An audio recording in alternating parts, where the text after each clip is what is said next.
Now another thing that's really useful is the inbuilt image search. So if I click the plus button here on the left hand side and I click on images, I can add images that are saved to my device. Obviously I could have got anything from anywhere saved on my device and then I could include it in the whiteboard. But there's a much quicker way if it's just a quick image you want from a search engine.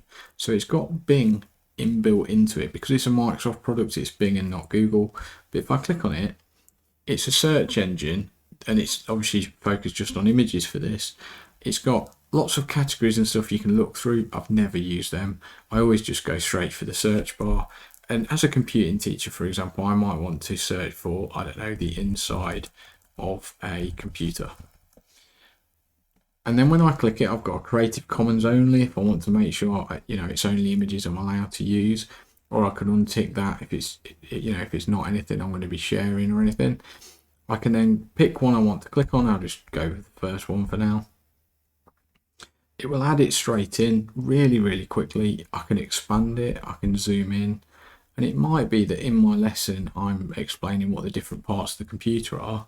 I could then get my pen, I could choose a colour, I'll probably go for something like red and make the lines thicker. I've got my enhanced imaging shapes on, so I could draw around different sections. It will then obviously make it neater for me.